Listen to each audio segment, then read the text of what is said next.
Beyond. Are you starting? Beyond. Beyond. Beyond. Beyond. Beyond. Beyond. Beyond. Beyond. Stop. Beyond. Stop I'm it. so glad that you stopped that. Why? Stop it. You know, it's not fun when I try to do this every week. You tell me stop. You come in here, you're like, oh, you have to do any more Beyonds. Andrew's not here. Marty's not here. They're both at DICE in Las Vegas, a video game convention for adults.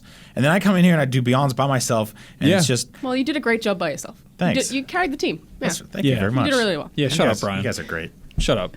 Welcome to Podcast Beyond, episode 431. I'm Max Scoville. I'm Brian Altano. I'm Alana Pierce. This is the newsroom. We've never done it like that before. No, We're like introducing our own names. Yeah. Wow. No. I can't remember Everything's the last falling time we did apart. like a little three-person episode. Yeah. As you mentioned, Marty and Goldfarb are off in the land of Vegas, and they're talking to a bunch of developers. And So I'm not really sure what DICE is because for the longest time they've been talking about it since I got here in November. Right. And I assumed that it was like related to the developer DICE, and I was like, they have a whole conference in Las Vegas? That would be weird. For what? I thought that too. What are they initially. showing? No, it's pretty much it's kind of summer camp for developers. It's developers in computer entertainment. I don't know if that's what it stands That for. sounds right. Yeah. Yeah, let's go with that. Developers and, yeah. Okay, that sounds good. Yeah, developers of Yeah, and it's developers of different than interactive GDC computers. where Yeah, it's something like that. it's not as sort of granular. Like, here's how you make a horse trot in a video game. Like, here's how to animate a hand. It's not stuff like that. Yeah, GDC seems like a lot of educational stuff for devs who are learning. Yes. DICE seems like a let's celebrate the stuff that we've done. Kind of. It's a little more top level. I think it's a Okay. lot of like CEOs. Yeah, okay. It's big. It's the big guys. Yeah. big guns. But there's so I don't know why the- they invited Goldfarb. Marty. Yeah, I have no idea. They had both of those just to show you guys how neither of them are big guys. Both of them bought their first suits just before going to this convention because neither of them owned one of those before, which is good. That means they don't go to court and funerals as often as I do. I'm amazed that they don't get invited to weddings. Oh I'm no, not. they repurposing those suits for the various weddings they have specifically this year. All right. It must be that special time in their It's a lives good when year. Yeah. people start getting married. Yeah. So there's a bunch of stuff coming out. We're such a weird time of year. We are getting game releases, obviously. Like Firewatch just came out. Far Cry Bunch is of very people soon. playing that. Far Cry is coming out real soon. That kind of crept Wait, up what? on us. When is that coming out? I think 2 weeks. Really? Yeah. Yeah. Wow, that's such a not Ubisoft thing to do. Right? Well, I just they- assumed it would be later this year. Yeah.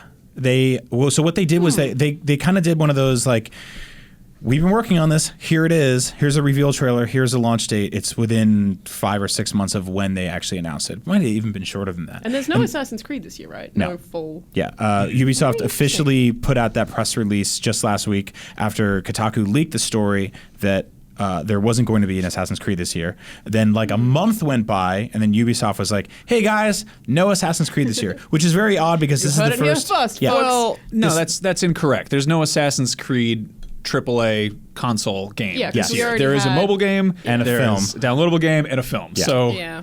you know. Okay, yeah, you're totally right. They will never take 100% year off of Assassin's Creed everything, but I do think it's a little interesting that they are releasing a movie without any specific tie-in, because I mean we just had Zach Ryan just reviewed the new Assassin's Creed Chronicles game for us, and he didn't love it. It's not a great game, so it's not like they're sitting on a dearth of extra AAA. Where's the budget going? It's going into putting the franchise on hold, pulling back a little bit, and saying, what can we do here? Because I wish they had have done that forever ago. I think it's so smart. They've been Yeah. putting that off for so long, and I think that the movie is such a perfect opportunity to be like, okay, here's what this thing is, and then get people in on the ground floor next time around. If the game that they're spending more time on, the one that whatever comes out in 2017, is like a fresh start. I mean, if they just called it Assassin's Creed, and they changed the logo or something. Yeah. So that'd be awesome. weird metaphor, but my wife and I took a cooking class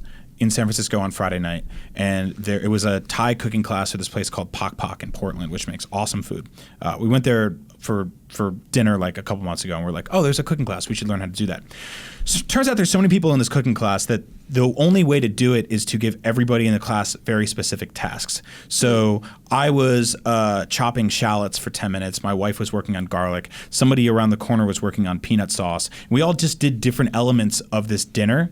And at the very end, it just all kind of congealed and came together. But at no point could any of us be like, this dish is kind of bland, or like this is a little too spicy. Because you can see it all. That's how Assassin's Creed games are made. Like there are dozens of teams all over the world, and they're all working on different parts of it. So for one person to go like, this isn't working, it's kind of impossible because there's no like can't true. see the whole thing. Yeah, it's really hard to see. You're focusing on the blades of grass. So I think it's very cool that they're going, hey, we're going to pull back on this. I think they probably at one point had a 10-year scope for those games and saying, we're going to put out a new one every single year. This one goes here, this one goes there. But aside from like setting and character swapping and like new ideas in terms of like weaponry, there wasn't really a ton of innovation in those games. No, absolutely. I think I remember when it was announced that they were making Brotherhood. Yeah. I was like really mad about that. It was like, just make Assassin's Creed 3, just give us the end. Yes. Because it was meant to be a trilogy originally. And I loved Brotherhood. I enjoyed Revelations, but if I by choice, like if I didn't have to review the latter two, I would have stopped playing after 3 because that game sucked. And it was also just like super, super saturated. And I always have it in my head that I feel like I've been betrayed by Assassin's Creed and that I loved it and I was invested in it and all the stuff with the glyphs and all of the stuff that you saw in the first game that ended up meaning absolutely nothing for the sake of longevity, like so that they could just keep making them. Like I feel like that game or that franchise would have been amazing if it was a trilogy, but it's not. I'm 100% with you. So them skipping this year just makes me happy. Yeah. Yeah, no, Like- I think it's great. I think we're long overdue for like just a proper reboot or just some kind of a break. This has been. I mean, it's coming up on its 10th anniversary. I think. Yeah. I mean, I'd be interested to see if they do anything sort of middle of the road this year where they go, hey, we're re-releasing 4 in, remastered graphics or 2 with, blah, blah, blah, blah. I'd replay 2 for sure if they re-released that. I think I would too, just because it's like I have a lot of really fond memories of that game. Yeah. Like it's just really gorgeous and really fun. Assassin's Creed 1 was definitely one of those like it came out and you're like, okay, this is very problematic, but also like really fun. And there's a lot of It's the interesting same way that I ideas felt here. about Watch Dogs 2, where I was like, oh, the second game's going to be great. Yes. Like, 4 was even in my review of Watch Dogs 1, I was like, the sequel's going to be an Well, it's amazing interesting game. you say that because I think that's going to be their placeholder this year. Will be Watch Dogs 2. Probably will be right. out this fall, and you'll get your big open world fix. Plus, they have that new was it Ghost Recon game? yeah, The one that's kind of Far Cry-ish. the Wildlands or open- whatever. Yeah. That's not. I don't know when that's coming out. That seems like it's a ways off. They actually do have a lot of stuff this year. They've got the Yeah, we're gonna see so much stuff at E3 this year. Like, I think we're at that point in like, I think the company's kind of figured out that like we don't string people along. Like the Fallout reveal last year was really huge, and I think it's just sort Bethesda's of having another conference, which Yeah. I'm so surprised by. What are they going to show? Well, so let's get into that. One of our stories here today is that finally Fallout 4 DLC was revealed. If you're anything like the way Max and I were with Battlefront, you bought a season pass without even thinking about it, just on the blind faith that the thing you enjoy is cool. Now, this one's really interesting to me because this is one of the first times I've ever seen this happen. The DLC is $29.99, or it has been $29.99 for the longest time. But after March 1st, the DLC becomes $49.99. So if you want to save money, buy it now. If you want to waste money, buy it then. So for the longest time, people were like, well, I'll give these guys money because Bethesda always makes great DLC. Today, we got the first details on it. And I don't know, where do you sit on Fallout 4, Alana? I know like Max and I were like kind of lukewarm on it. I would say I'm the same. I definitely liked it. Yeah. But not as much as 3. Yeah, I'm right there with you. you still play though, right? Like Yeah. Oh yeah. Yeah. So Still playing Brian and I pretty much noped out. Like Yeah. we No, played a I'm little definitely bit, the and kind then of person who will pick up DLC. Yeah. Like, for Okay. sure. I So really actually, like I said from the jump, like, I'm not super interested in what's happening in this game right now, and it feels sort of tedious. But I love when DLC comes out and they get to start making weird diagonals and strange All of roads the- everywhere. The Fallout 3 DLC was all amazing. The Yeah. whole of it, which is just so good. Point Lookout is like one of the best DLCs that I've ever played. So the next great. next 3 months of Fallout DLC, we've got March, April, and May, and they promise they're actually doing even more after that. So if you get the season pass for $30 right now, you are really getting a good deal. So in March, we have the Automatron DLC, which is you hunt new robots all over the wasteland, harvest their parts, and build new robots using those parts. It's hundreds of new parts and paint jobs to them, plus the brand new Lightning chain gun, which sounds really awesome. I like this idea of this sort of like Mega Man boss thing coming to Fallout. Like, just them being like, hey, there's robots everywhere. Go kill them, fight them, steal their pieces, and go back and build your own mech. It's Yeah, funny you that's cool. say Mega Man because that sounds like Recore. Yeah. Like Yeah, no, totally. it does. exploring a wasteland and being like, I feel like wonder if they just saw that trailer and they were like, we could do that. Not bad. Yeah. And then there's another one that sounds sort of familiar. Wasteland Workshop design and build cages to leave them around the world to capture horrible monsters and then unleash them on your enemies. You can even get them stuffed and put cool Deathclaw taxidermy in your settlement if you're sick in the head. I wrote that. That's did not. you write that? No, none of this is their press release. Stuff that I will put it past them. I will point out that It's like Pokemon. Yeah, totally. Gotta catch all these animals. Which, like, I didn't really get into the settlement stuff. It was a little overwhelming for me. I think I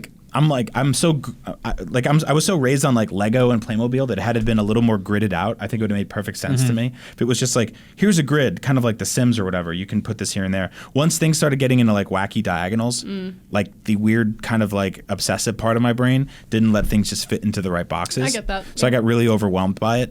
There's just so much there. But the people who did get into it, Got super into it. dude, they did like the coolest stuff. Yeah. So to be able to be like, you can go out there, hunt ghouls and kill them and come back, get them stuffed and mount them on your wall like a sick dude. Yeah, I'm really into that. Or just build arenas and make them fight, which I mean, people have been doing with mods already. So Yeah. So Automatron is $9.99. Wasteland Workshop is $4.99. So now keep in mind we're already up to $15 worth of DLC. Now the big one, Far Harbor in May, is $24.99, $5 cheaper than the entire season pass. And this is, you can take a boat to a radiated island, Far Harbor, and search for a missing woman. Far Harbor, yeah. Largest new area in any Fallout DLC yet. There's new faction quests, areas, enemies, dungeons, and higher powered weapons and armor. So this is meaty. This is like the big. This is the big new story stuff that people want. This is the point lookout. Yeah, yeah, 100%. This actually reminds me a lot of how Skyrim's DLC was. Yeah. Like we were kind of expecting that to be more similar to Fallout 3's DLC, and that it was like, here are individual kind of standalone packages that expand on different parts of the game that you might have enjoyed. Instead, they were like, all right, you can adopt orphans. You could be were really strange, weren't they? What was it? It was like there was like Hearthstone, or no, not Hearthstone. Hearthfire. Travel with dragons. That was real disappointing. That was like super mods did it better. And there was a vampire one where you went to some like other domain. Yeah, Yep. it was really weird. Oh no, that one was cool though. The one where you went to the other place was actually really cool. It was The vampire freaky. one. I don't know if it was vampire. You could turn into related. a werewolf. Anyway, so Yeah? A vampire? You could turn a vampire. Please stop. It's really unicorn? it was Frankenstein. pretty You could be a Probably a Frankenstein. unicorn. You were in like another dimension. Okay, you're just describing True Blood seasons You now. had to go to the tower. There's a bunch of wizards in Why are there. we You're probably right. That's Really that scary, sounds really right. scary skeletons. I believe it. Don't encourage him. Back to Bethesda press conference. Anyway, so I was so surprised that Yeah. they're doing that because it was like, what the hell are they going to? They're not going to show a new Elder Scrolls. well, It's too soon. no, but I mean, there's probably Doom stuff. I would wager there's going to be a new Wolfenstein. Oh, I would love a new Wolfenstein. But Like just they're thinking sitting on about a it- lot of properties, so Yeah, but like last year's press conference was half an hour of Dishonored, Doom, Yep. I don't know, some other stuff, and then half an hour of Fallout. Yeah, and like and then- that was the reason that they had the show. Right, So that it's was like, the big why are they hook. doing it again? Well, it's interesting you say that because this is like their big. They've gotten their big baby out of the door already, and the way they set it up last year in terms of being their first press It conference. was a great press conference. Oh my god, it was great, and the pacing of it being like, hey, look in your pocket right now. You have a new Fallout game right Yeah. now, and it's That was free. so smart. Yeah. Hey, while you're holding your iPhone, we figured out another place it can go. A Pip-Boy you can wear on your arm. Yeah. Oh, and here's Fallout 4. What's Yeah. up? That was so good. Like that was so great, impressive. and like all of those things didn't really end up meaning much to me eventually, but still, like the pacing in which they let those what was the word?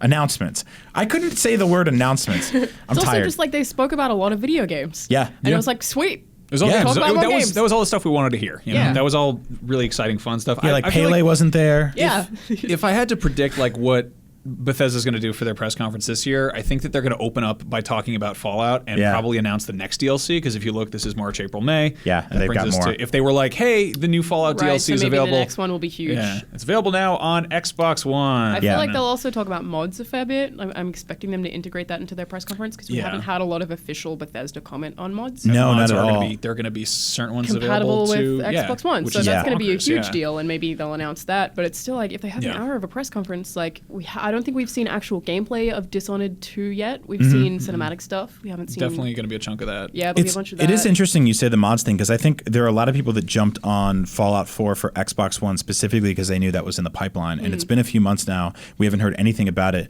And those people were actually kind of punished with performance issues because Yeah. the Xbox One version was probably the sort of least fluid of the three. PS4 had Yeah. some problems. PC was a little cleaner than all of them. But yeah, that hasn't.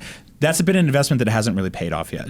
So we'll see. So just to reiterate, $9.99 in March for Automatron, $4.99 in April for Wasteland Workshop, $24.99 in May for Far Harbor. You can buy those all piecemeal, or you can get them all for $29.99 before March 1st. They said, in addition, if you didn't buy the season pass yet, there is still time. Anyone who buys a season pass for $29.99 before March 1st will get all $60 worth of content. Also, of course, plus the additional stuff they're still doing. This is our way of saying thanks to all our loyal fans who have believed in us and supported us over the years. See, that's very nice. That's how like pre-order stuff should be. Like I think pre-orders are kind of fundamentally sort of a bad idea, but if it's cheaper to buy something early as kind of a vote of confidence, yeah, that makes perfect sense. So I don't know. If you wanna play these robot games about the distant harbor, get on it. Max, you and I we spent a lot of time in 2015 and some of 2016 sort of defending our purchase of the Battlefront DLC at $49.99, which we finally get details on and starting to trickle out soon. I wonder if it had been $29.99 from the jump, if this would still be the same issue. It does still say EA in the box. Yeah. Which is a big problem. Yep. People do get mad at EA. Anyway, we had another big story this week. PlayStation VR possibly coming out this fall, according to GameStop CEO, and not like some snitch over at Amazon France. That's usually where these stories come out of. It's some snitch. Always Amazon over France. At Amazon France. He says so. He says Sony had initially planned for the first half of 2016. GameStop will also sell Oculus and Vive, which is in talks to right now. Wow. So it's kind of interesting to think about your friendly local video game store just having a ton of different VR sections too. Yeah. I have a feeling that we're, by fall 2016, the Wii U section will be very small. When the is Vita fall? section. When is fall? When is fall? What? Really? In America? We call that autumn first. Oh, it's after summer. What do you call summer? Summer. Okay, so is it the spider season or fire season? Autumn? Or yeah, both? no, there's a few spiders in autumn. Okay. Yeah. When is the season where the dead rise from the earth?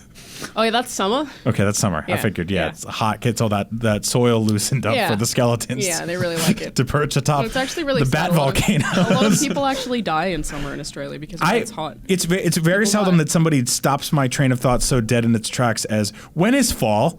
I was like, do I have a daughter who's 5? Yeah? All right. That's great. I've been here for 3 months. Yes. Okay. I didn't know how seasons work in Australia.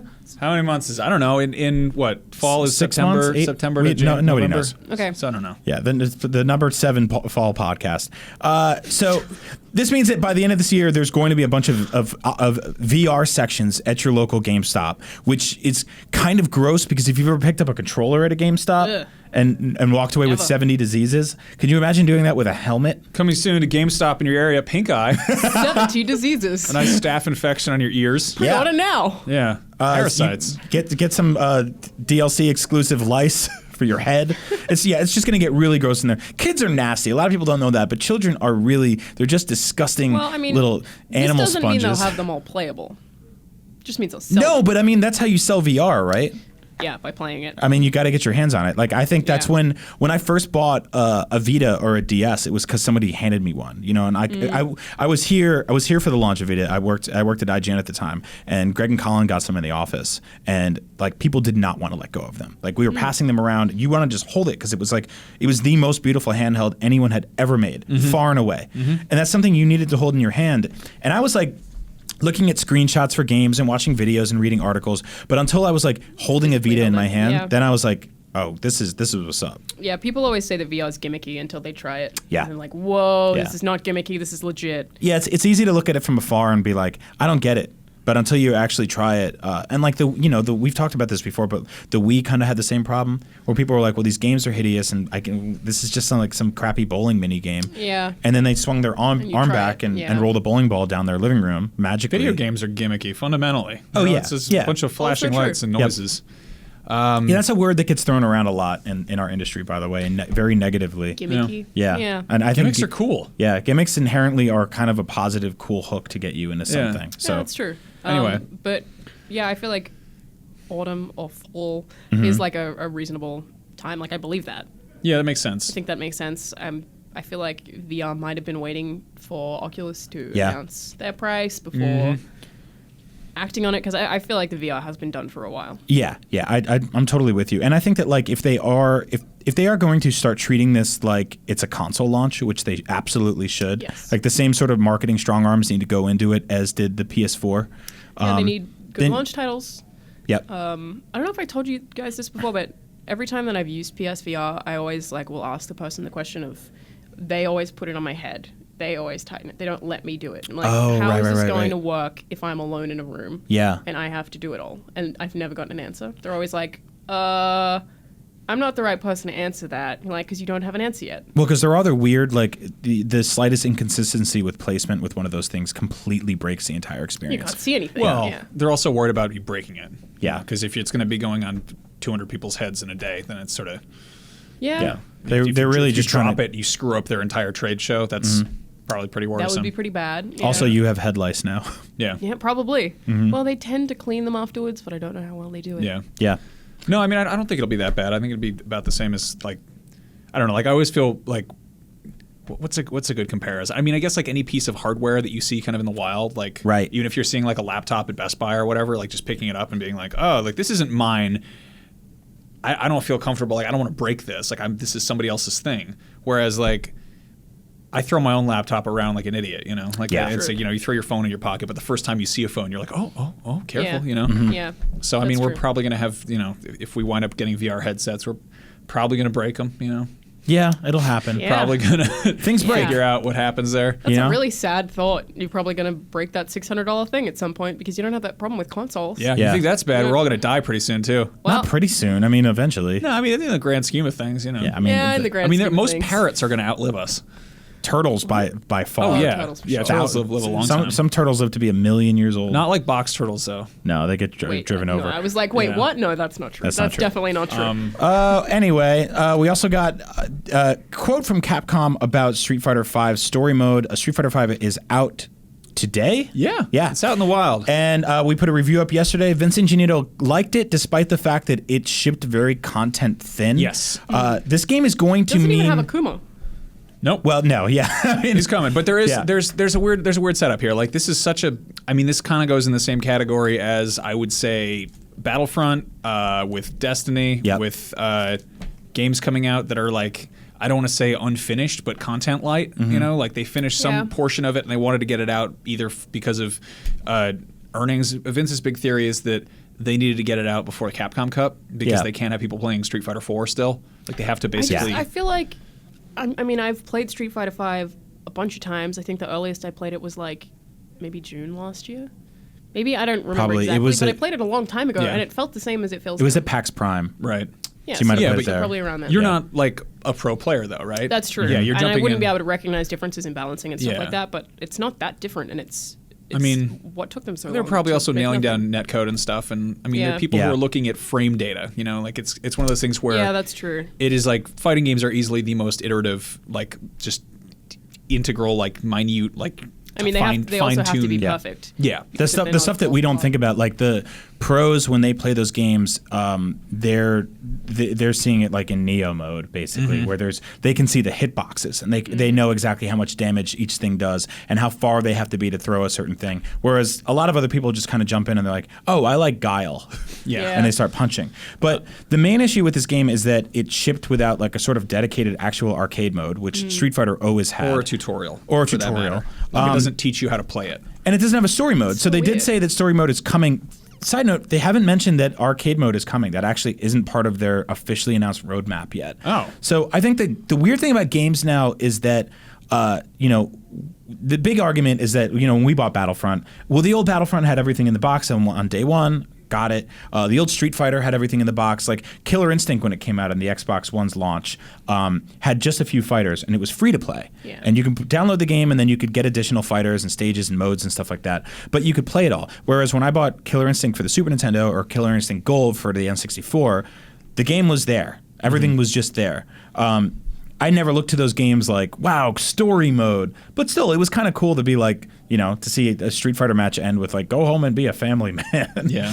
You know, or like you'd see a picture of Chun-Li riding away or Dhalsim on an elephant. Other thing is that Capcom's got a bunch of DLC coming aside from the story mode. Yeah. A bunch of characters are coming, but they're going to be free DLC, but you have to unlock them in the game. Yeah. Or you can buy them if you just want, which is like kind of a hybrid with that Killer Instinct model. Yeah, I like that a lot. I'm okay with it, because it's like if you're not going to be playing the game, what are you complaining about, But I think the reality is at some point in the last 5 or so years, games started shipping halfway through their roadmap. Destiny's a perfect example of that, for sure. And what happened was the audience was upset, but overwhelmingly still bought a lot of copies and sent the message that this is fine. You can do it. And honestly, for pros, like talking to Vince, a guy who's like, he doesn't fight on the pro level, but he's really invested in that. This game's great for him right now because fundamentally the gameplay is fantastic. Max and I have been playing it. We're having a great time with it. Even if we're not very good at it. We're still learning. No, I mean I've got it at home. I've been playing it a bit. I got drunk with my roommate and played and beat each other up and like it's. I can see why it feels light on content, but you look at every other Street Fighter and even before they had DLC, they would be like, oh, it's arcade edition or it's Turbo Light EX3 or whatever. Like there's always going to be some kind of like expansion that they have. It's actually also have funny you that mention gross that. habit of releasing things twice. Yeah. Like Dragon's Dogma, Dark Arisen. Dark Arisen is the completed game and it's way better than Dragon's Dogma. Yep. And they also did it with like Marvel vs. Capcom 3. I never thought about it like that. They released it twice. Yeah. Like they do that and I hate it. No, I had friends in middle school that bought Street Fighter 2 Turbo, Super Street Fighter, and they were basically they would add a couple extra characters each time. Marvel vs. Capcom and Marvel vs. Capcom 3, the only difference is like, I don't know, 6 characters. I don't remember exactly, but that's really all it is. The same as a Game of the Year edition, though. It is, but they do it for every single game all the time. I mean, it's super common. Street Fighter V's got a story mode. It's coming. We don't know when, and it's 1 to 2 hours long, which like... if this was GTA, I'd be like, that's a problem. I don't really mind it with a fighting game. I don't either. How long was the Injustice story mode? I feel like that was super short. That was like 10 hours. Was it really? 6 hours maybe. Okay, it was substantial. Yeah. Really? There was a good story there. I would have guessed that was like 4 hours. Yeah. Maybe I'm crazy. I guess between it not being ready at launch and it being kind of short for At least story the gameplay mode is great. So also, this is like story mode. What is story mode in a fighting game? Like, is it a different story mode for every character? Usually, So if it's like, 1 hour per character times 8 or 12 or whatever the hell. Which I think roster it's is, it's 16. nice. Like Mortal Kombat's done it a few times now, where like they show the whole like Johnny Cage arc, and like there's a cutscene that happens that leads to a fight, and then you have the fight, and it kicks you back out. Like I don't play the wrestling video games, but they're really good at this too, where they'll sort of just like create this kind of randomized narrative between matches that just make you go, oh, there's a little bit of weight behind this one. Like I got to win this because he just punched my sister or whatever the hell it is. I don't know if that happens in Street Fighter. Classic wrestling. Yeah. So either way, I mean, let us know what you think about this game. I know the people who are playing it right now are really into it, but it is a little light on content. So tell us what you think about that business model and if that's a thing that you want to see going forward. You can shoot us an email. It's beyond@ign.com. On that note, I think it's worth pointing out that like people fell in love with The Taken King. Yeah. The original Destiny came out. It was kind of like people were underwhelmed. Like a lot of people got burned by that, and they walked away. And then conversely, like when Battlefront launched, we fell in love with it. But I mean, it's going to be an entirely different game in a year. Like in a year when everything is out. Yeah. Even like more than a year. Yeah, and so that's the thing that happens now. My big fear with that is I was looking at over the weekend. I played some Battlefront over the weekend because they had a double XP thing, and what better way to spend Valentine's weekend? And I noticed that like I was having no problem connecting to matches, but I was reading up on the stats, and they're kind of low. And that's normal for a game to launch, an online multiplayer shooter, have strong numbers and then die down. And they'll spike with the DLC, but I think each spike will be a little lower. Yeah. And I'm wondering if Street Fighter V is going to have the same sort of thing. Now, if the pro fighting community latches onto it, which they will, they'll be playing this forever. I mean, if you look at like the Smash Brothers games, like people are still playing Smash for GameCube. Yeah. And there's been 2 other Smash Brothers games since then. Yeah. 3 if you got the 3DS version. And they're just like, this is my one. I'm going to keep rocking it. So maybe it won't be a problem. Maybe people will be playing it for years. No, I don't think it will. It's a very social game. Yeah. It's like it's like if they put out a new Frisbee every year, people would still be playing with the Frisbee they had, 5 years ago. 100%. Unless they got it on someone's roof and then they, couldn't get it down. Yeah, that's there usually where actually Frisbees is, go to an interesting die. amount of loyalty to fighting games. Like I still play, like by choice. If I were to fight a friend, I would play Soul Calibur 4 specifically. Yeah. It's like everyone has like a really specific one that they stick to in different genres, and I don't think any other type of game has that. Maybe like Halo. I mean, shooters, would have yeah. that. I think anything that's competitive and social has that to probably. it. And I mean, like, it's so weird. Like this kind of business model where they sort of trickle out content is sort of frustrating for people who are early adopters. But at the same time, you got to factor in that like this is still like a relatively new console generation. Like there's plenty of people out there who are still playing on like PS3 and 360. How much was Street Fighter V? $60. It's full price. Yeah. I mean, they're if not the gonna- DLC's free, Yeah. then it's okay. I It's was really everything, mad yeah. about Destiny when that came out and Right. having to pay for the Taken King. Like I haven't played the Taken King yet, but I'm sure that I would like it. Yeah. But by principle, that's terrible. Yeah, I think the honest thing here is that Capcom's been pretty upfront about this stuff for a while, Yeah. kind of illustrating like this is what we're doing. I think when Destiny launched, it kind of fell victim to that like just the vast scope in which the things they promised was like this is going to be your new space epic. Yeah. And then it shipped pretty light. So now, I mean, like we always say, like games grow, and if you look at it now, that's not definitely not an issue anymore.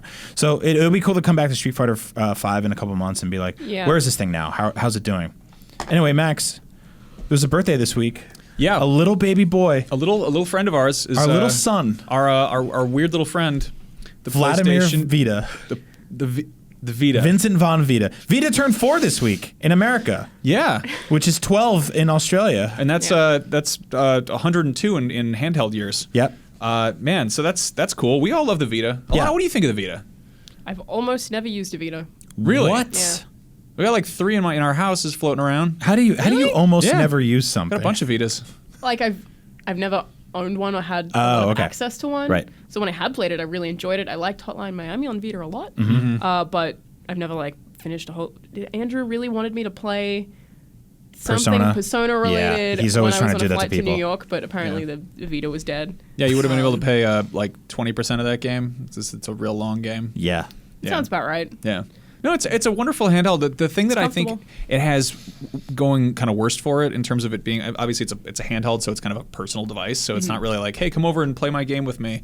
I mean, you can loan it to somebody, but it's also like it's tied to like there's no guest account. It's always been tied to like one person's Right. username. Yeah. Which I remember being sort of like scratching my head at that when it was first announced, because it was like, what about kids on a road trip? Are they going to fight over like save slots or having what your handle is? Yeah, Really totally. interesting.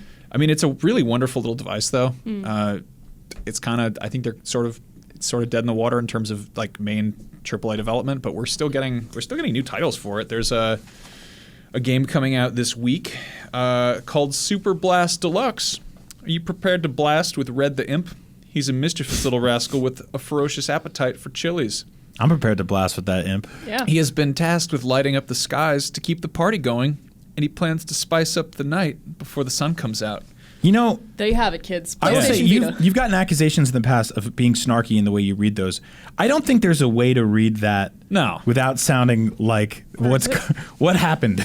Yeah. That's a good time to be alive. Yeah. The Vita's best days are definitely behind it, but it's going to be able to play all those great games forever. Yeah, it's IGN we're in the middle of updating all of our top 25s right now, which is something we do I think twice a year now. Because, where applicable, because there's certain platforms that are like the Wii is done.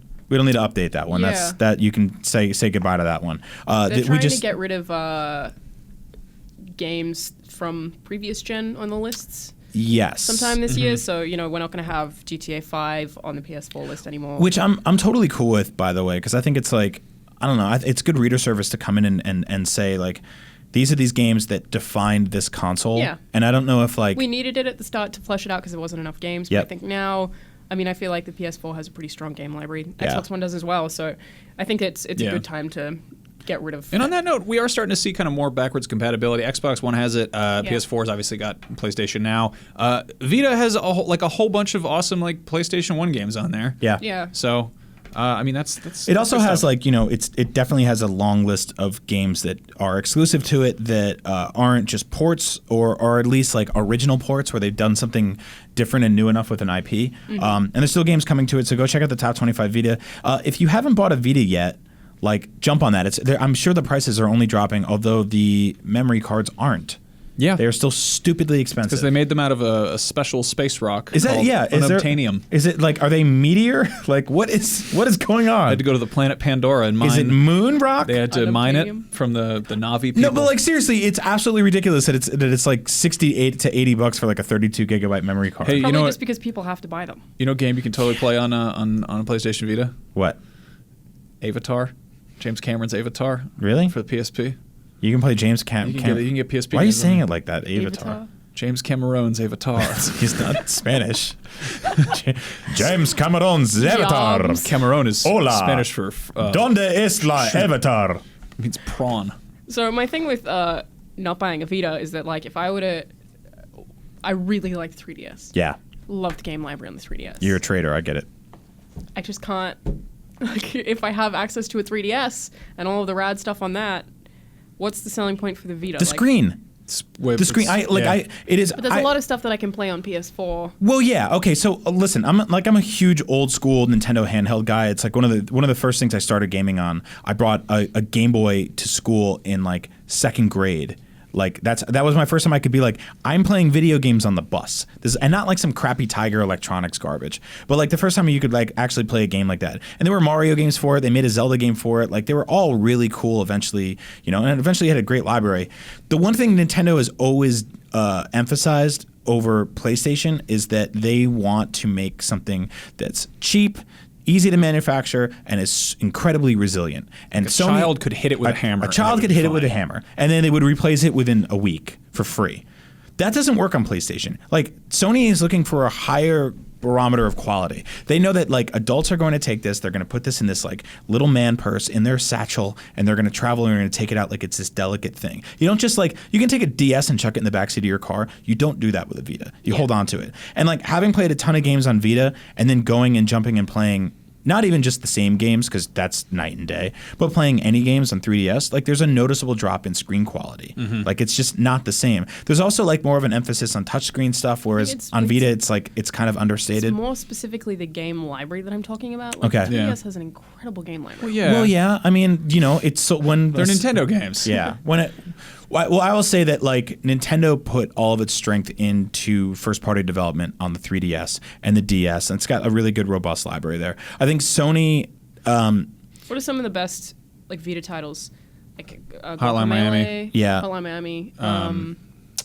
What was it? The one that's all papery. Oh, Tearaway. Yeah. Tearaway's That was great. super Like cute. Uncharted's great. Like there's like there are games that when they try to do like the kind of console experience, it's kind of hit or Yeah. miss. Like Sound Shapes is awesome on Vita. Ooh, That's Sound that's Shapes their is first party Generally, game. any like Ollie's great on Vita. like downloadable indie game that's come out in the past like 5 years. Yep. If it exists on Vita, it's probably your go-to platform for it. I suppose the Super way that Meat I'm Boy, looking at it is like Limbo. all of that stuff I can play on a console, and then the 3DS stuff, which might even be a detriment to the 3DS, is that I can only play it on the 3DS. So I have to play it on Yeah, 3DS. but can you play a console while you're taking the bath? No, No. you get can't. electrocuted. Yeah. you wouldn't be here You right die. now. So I would just take my 3DS in there. Yeah, You can't play Hotline Miami on a Nintendo 3DS. yeah, you That's can't true. because there's blood in True. that game, and that's Yeah. bad on for their Nintendo system. doesn't like that. Yeah. You don't No, like I also blood. think that like you're enjoying 3DS games right now. They are absolutely not future-proofed in any way. Like if you No, look, you're right. the way 3DS games are designed Very from the good ground point. up. Vita yeah. is probably super future-proof. If I design a game for Vita today, I'd be able to play it on a PS6, and it would just be still widescreen. Like it wouldn't look as great, but like, can you imagine playing a 3DS game on your TV in 5 years? I can tell you it's ugly because I've tried playing a DS game on my TV this year or last year through the Wii U Virtual Console, and it's horrible. Like those games aren't future proofed. Same way like anything with like motion controls like won't really work Yep. in a couple of years. Yep. Like, Yeah. and I think Sony just kind of got it. Like there's some touchscreen stuff in Uncharted, Golden Abyss, but I think like you could work around that. You know, that's something you could probably code around. So I don't know. Happy birthday, Vita! It's been a good 4 years. I'd love to say here's to 4 more. I don't know if you'll get one. Yeah. But it's been a good 4 years. There'd be some weird stuff going on there. Also, it's like if you see a Vita on sale, just like totally, and you want to take the leap, just totally do it because you can also do remote play and it's kind of awesome. Remote play is great. Like Jen was playing The Witness in bed, and like The Witness is a perfect game for that because if there's a little bit of lag, it's not the end of the world because you're playing puzzles. Yeah. Like for any kind of walking simulator type thing. It's not like playing a Call of Duty multiplayer match or something like that. Yeah. Yeah, that makes perfect sense. Let's see here. We have a fun thing to talk about. It was just Valentine's Day. It's not how you spell it. Valentine's. Nope. Valentine's. Valentonia's It's Love Day. Month. It's Lovers Month. Lovers Month. Time for kissings and smoochings and hugs and normally hands. we do rapid Did fire. you say hams? Hands. Everyone loves a nice Valentine's also- ham. Oh, you like a nice bed ham? Bring a nice ham into that? Yes, Valiant Ham's Day. A good bedtime I love ham. a nice Valiant ham. Yes. A honey-baked, big old warm bedtime ham. King Pineapple's honey glazed abomination. Where are the ladies going? They don't need them anymore because I have a big old bedtime ham. Shove it in your pillow and put your head on it like a weird boy. Take a whole ham in the bath. Happy Valentine's Ham Day. Anyway, it's Lovers Month. Maple glazed. Oh boy. And usually right. I go into Okay. I go into the Podcast Beyond Facebook group, which you can do by going to Facebook and going to /groups to whatever it is. Yeah. I don't know how to URLs work on Facebook. Go to just search for Podcast Beyond. You'll find it. There's 10,500 people in there, all willing and ready to hug you with open arms. And you jumped in there and in the spirit of Valiant Ham's Day. And I said, what meat would you put in your bed? Yeah. No, I didn't. I did not do It's that. February, love is in the air or something. So- you ask them why they love video games in 1 to 2 sentences. Yeah. One sentence. Why do you love You wrote video 1 games? to 2 sentences. Well, things changed along the road, okay? All right. Like, What? I was going to have a story mode, and it got cut. Yeah. It's not part of the content roadmap anymore. Sorry, Brian. Nope. Check for it in the DLC, in the Podcast Beyond Facebook group. We're gonna have a whole bunch of great Valentine's Day content coming up over the next year and a half. Yeah, we're gonna turn that. We're gonna turn that ham into a bunch of sandwiches. We've got a special Valentine's Day Halloween special where it's gonna be a heart-shaped pumpkin. Yeah. Full of skulls. Yep. Pull it in. Bring it to your bed. Yeah. A pumpkin full of ham. Anyway, so we asked you guys to tell us why you love video games. Because you know what? Let's be honest here. Like, if you read the comments on any video game website, you're like, I don't love video games anymore. I don't even love people. I hate everything. Do any of these people like video games? I don't think they do. I really don't think they do. Where's the love? It's in the Podcast Beyond Facebook group. So Nikki Powell says, hi, Nikki. She says, I love video games because they are a way to connect with friends and family and a way to disconnect yourself from things that may be stressing you out all at the same time. I really love that because they are a way to like bring people together for almost the best reasons, but also when the same friends and family that you love so much start pissing you off, you can go to bed with your ham. Yeah. I actually grabbed a couple more that are... Tim Jackson said something very similar. There were a lot of people saying kind of the same stuff. Yeah. I wanted to grab a couple. Video games bring my friends and I together while also allowing me to escape by myself when I need to, which is like, that's kind of a great example of how versatile games are. They can be social or they can be antisocial. Yeah. Thanks, Tim. You can play super bouncy carts, or you can play shoot the man with the gun in the head. Tyler Westhouse, what's up, Tyler Westhouse? Says, I love video games because they allow me to pretend that my life is more interesting than it actually is. I put a cool, positive spin on a very depressing sentence. Thanks, That's Brian. that's what I'm here for. German Ferrer says, that's how he says his name, or German Ferrer. Ferrer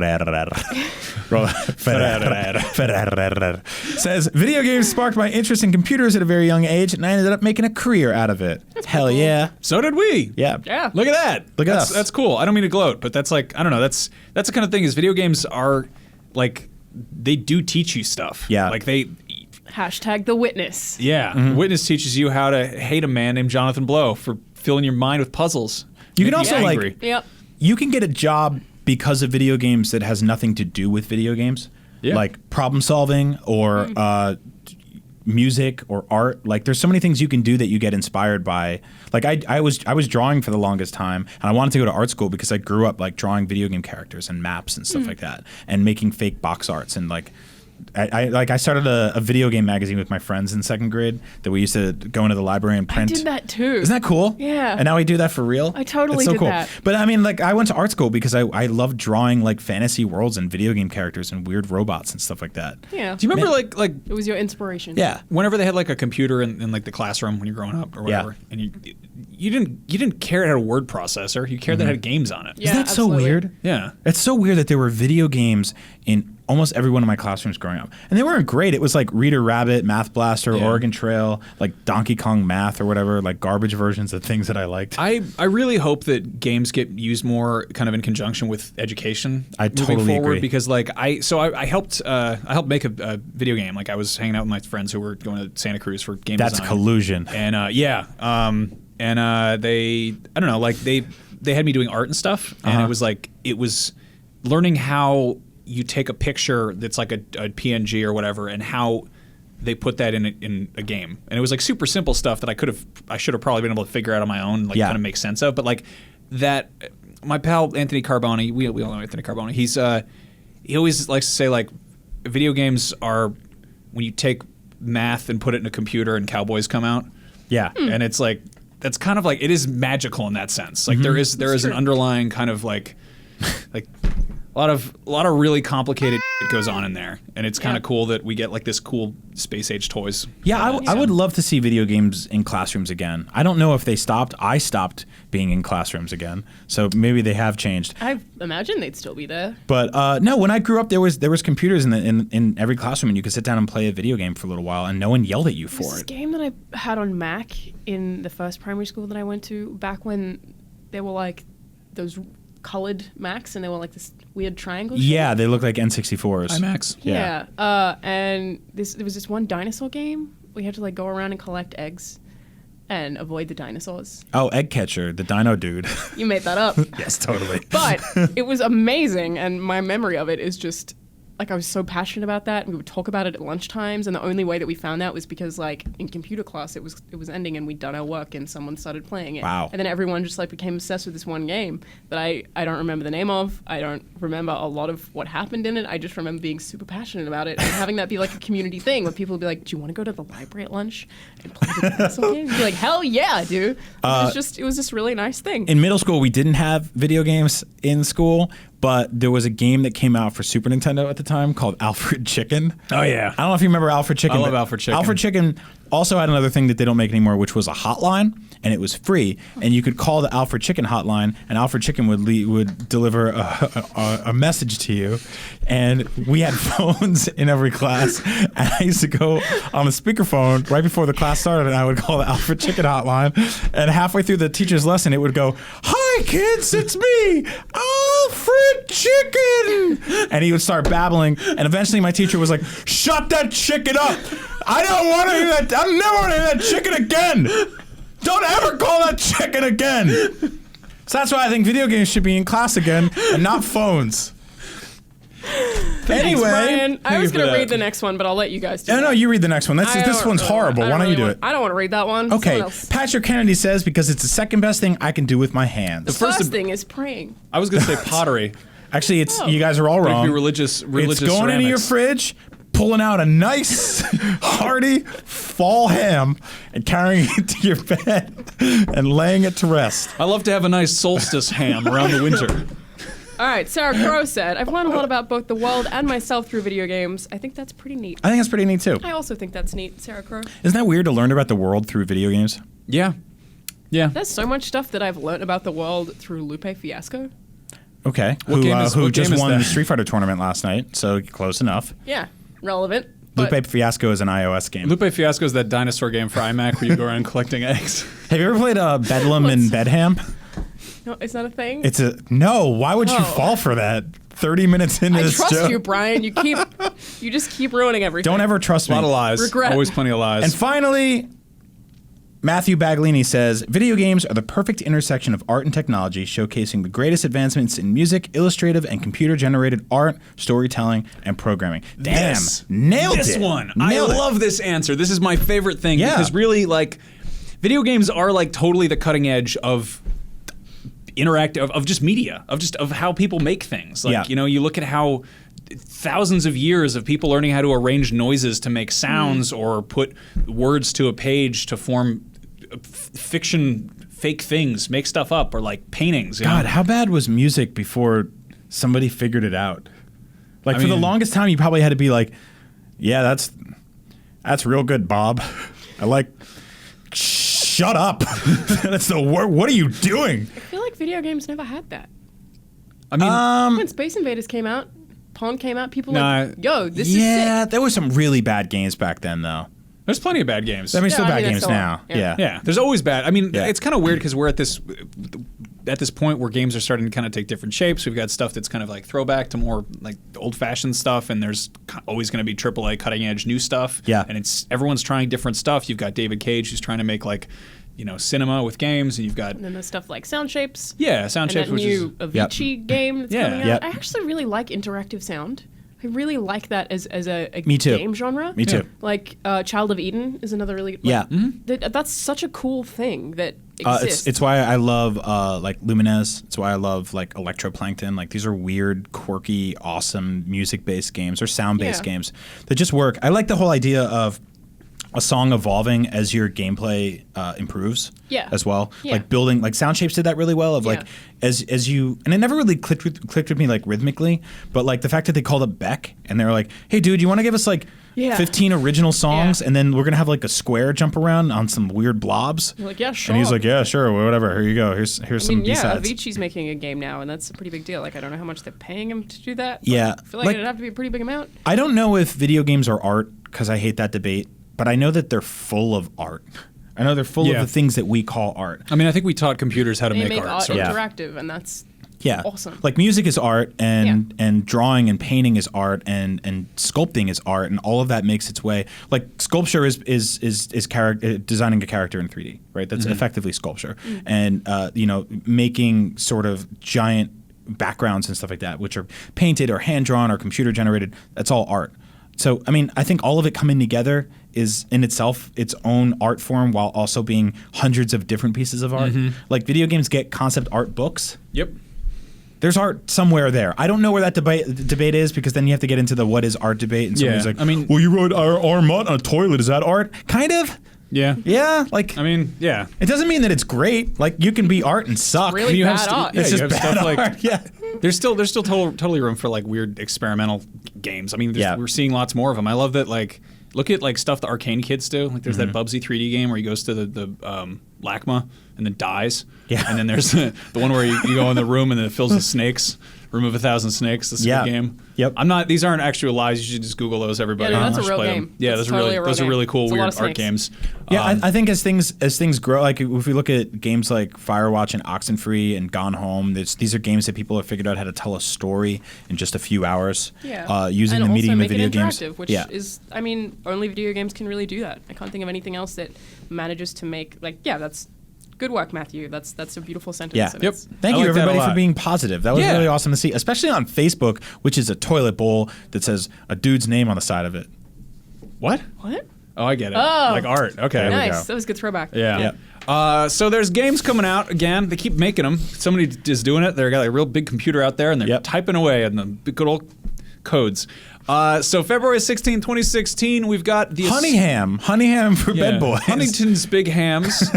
The stonewashed ham is finally here. They've kept it in the brook for a long time. It's become it's overwashed with river gravel. That is disgusting. Nice stone blasted ham. First of all, if you left a ham in the river, I think that would probably be one of the most disgusting looking things. You don't want to eat a nice graveled shank? No. Stop. Nobody wants that. Stop it. Not one person. So there are actually games coming out. The Escapist, The Walking Dead. This is, of course, kind of like this is the Walking Dead version of that game where you gotta sneak around and break out of stuff. Players take on the role of iconic protagonist, cowboy cop Rick Grimes as he wakes up in the Harrison Memorial Hospital. The levels follow the timeline of the comics, seeing Rick travel to various locations such as the Green Family Farm, Meriwether Correctional Facility, Woodbury Ham Sanctuary, and Alexandria's House of Pork Flaps. Oh, interesting. This is kind of like... Okay. I heard that at the end there. Woodbury Ham Sanctuary. What's wrong with you? Then, of course, there's Layers of Fear. Carl, who ate my ham? This is This is a PS4 It was our digital. last ham. A tragic past, an unfinished painting, and a crumbling psyche. These are the core elements that make up the setting of Layers of Fear, Yeah. a new psychological horror game coming to PS4. I don't know a damn thing about this game, but it's got a picture of a spooky old wheelchair, which is one Where of my... did you get that? This is all from the PlayStation blog. It's where they put all the secrets of... That's a real bad Yeah. bunch of sentences that A doesn't tragic sell you on the past. thing at all. Period. Oh, An no. unfinished painting. Period. An unfinished painting. A delicious honey-baked ham. All right, so I'm so sorry. Somebody's really mad at us for talking about hams. Somebody's really into it, though. All right, so Mitsurugi Kamui Hikei. Yeah, all right, that's a PS4 digital game. Mitsurugi Kamui Hikei is a story of a demonic sword and the young warrior who stole it for her own ends. Hot on her heels is our main character and her best friend. Once friends, but now forced to fight each other, players will cut their way through arenas Hams. They'll filled with... cut their way through hams. Delicious hams. Arenas filled with hams. That's right. Robot hams and hams in need of a good slicing. In need There of we a go. good slicing, like most hams. Pixel Piracy's coming to PS4 Digital. If you like pirates, this is the game for you. If you like the sound of recruiting a motley crew and sailing the 7 seas in search of booty, other pirate crews to kill, chasing chickens, building your ship block by block, cleaning the poop deck, boarding enemy ships, then jump aboard. I was waiting for the Wowzers. ham reference and you didn't. No make more. one. All No. right. Throwing a whole ham overboard. All Stop right. it. Rainbow Moon is a PlayStation Plus trial. I've seen this a bunch. I really should know more about this. This is wow. I love this description. Explore a fascinating world and fight deadly creatures in turn-based battles. Visit towns and shop for new equipment, upgrades, and skills. Literally every JRPG. Mm-hmm. 6 playable characters await you in a beautiful role-playing game that lasts more than 40 60 hours. full-length ham dinners from start to finish. 75 types of ham. God damn it. All eaten with your little ham boy mouth. All right. 75 types of ham. Randall's Monday. I don't know. Oh, This game sounds interesting. A kleptomaniac, a sociopath, and a horrible friend. Randall is potentially one of the most scurril protagonists. Scurril. Is that a word? Scurrile? I know scurrilous is. Okay. Similar root. Since the invention of the hoverboard. Okay. Randall's Monday is a crazy space-time odyssey and a classic adventure design spiced up with countless geek culture references the past 30 years. Well, I'm out. You know what Yeah. else tastes good when it's spiced up? A nice ham. Stop it. Brown sugar Stop it. glaze. Stop. With a sweet bourbon Street Fighter sauce. V, the legendary fighting franchise returns. Stunning visuals depict the next generation of world warriors in unprecedented detail, while exciting and accessible battle mechanics deliver endless fighting fun that both beginners and veterans can enjoy. Yeah. Also, Hams. thank you. Yes. The delicious hickory smoked flavor of ham. Stop it. He's getting real mad. The hickory, we discontinued hickory smoke. Meat It's not of the seasonal bed. anymore. We already did the Red Imp one, whatever. Super Blast Deluxe. Tron Runner. That's one about the man from Tron. He has to run. It's a running game. It's coming to PS4 digital. If you like Tron and like the bleep bloop noises, you check that one out. There's actually one thing I want to note is that next month's PlayStation Plus games are up for a vote. You can vote on them about which ones you want. There are 3 of them. There are. Where did I write them down, or did I screw everything up again? I screwed everything up. No, you got him. You got him. I have him. Where are they? Show me them. Did you find them? Yeah, can you vamp? Yeah, sure. Can you hamp? Yeah, I Just can, kidding. I Here can they hamp. are. Vote on next month's PlayStation Plus game. There's Broforce, which is basically Super Contra with destructible environments. Really fun game.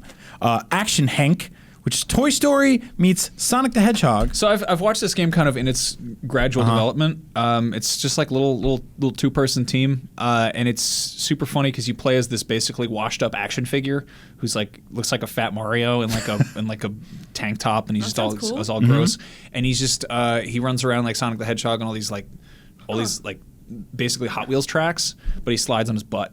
You gotta go do jumps. All right. Nice. Some jumps and things. There's also Assault Android Cactus, which is a twin stick shooter. Yeah, you can play with some friends and zap stuff. Yeah. Played that before, actually. Is that any It was good? fun. Yeah. Yeah. I mean, they're all fun games. Broforce is super fun because it's you play as all these different little bro people, little kind of 8-bit looking little critters, but they're all like bad bro word plays on old 80s action heroes. Yeah. And 90s. Yeah, it's really cool to have like Dolph little. Lundbro and Rambo. Isn't there like Dolphin Lundgren and stuff like that? Oh, he's a Dolph, different game, right? No, that's a different game. Anyway. And lastly, Blanket Ham. Blanket a game Ham about is not- bringing a you nice hot roast into bed and you're rolling around with it and getting real sticky because it's Lovers Month, so get your hands on your hams. Yeah. Yeah. Okay. We did it. All right. Thank you so much for listening to Podcast Beyond. I'm sorry about all the hams. We'll try not to talk about hams next We're not week. sorry at all. If you'd like to complain about the prevalence of hams on this podcast, you can go to our Facebook group. We mentioned that. It's facebook.com/podcast/group/podcast beyond. Go there, make some friends with some nice people. They're a lovely Post a group of picture people. of your favorite ham. Yeah, post a nice ham in there. And if you want to tweet some hams at us, you can find us on Twitter. I'm Max Scoville. Please don't tweet. He's Here they Agent come. Bizzle. Why did you do that? Release the hams! Don't Okay, And fine. Alana is Send us your hams. Charlana Zard. Nailed it. Yeah. Good. It's good. You ready for Yeah. hams? They're well- sending your hams. Yep. Also a fan of dogs. Tweet me pictures Dogs of are hams. You know who else is a fan of hams? Dogs. Dogs. Yeah, they totally are. A dog will go to town on a ham if you ask him, Yeah. even if you don't. They'll do it for Especially free. on Valentine's Day. So you know how like parents are like they'll have like a baby or whatever and the baby will be like Is this the post-credit sequence? I don't know. Now? Yeah, Nick Fury's gonna Credits walk and in it's at just the like end. playing some nice music No, in the like background right now. there's Yep. like people are always like they put too many expectations on their kids and they're like, yeah, he's gonna grow up, he's gonna take over the family business, he's gonna be a violin player, and it's Yeah. like it's a baby, let it be. I have those aspirations for my dog, Yeah. but I want him someday to run out of a butcher shop with one of those long strings of sausages in his mouth. Yeah. 'Cause Did he's- we tell you about the time outside Jackalope that this guy had like obviously walked away from doing his shopping and he had a dog carrying one of the shopping bags? no. Incredible. That's so cool. Yeah, it's one of the greatest things But I've it's seen. even better when dogs steal an entire bunch of sausages, like a big string of them, because I don't even That is see better, those you're right. anywhere. And they're always the butcher's going to chase right after that dog. Have you guys seen that gif of that dog that has a pizza slice in his mouth, but he won't eat it, but he's smiling? Yes! Because it's too big for him to eat and he doesn't want to drop it. Yeah. Dogs. I don't have Amazing. that. I Incredible. don't have that problem. Yeah, clearly. Put that whole ham in my mouth. See you guys next time. Have fun with your ham.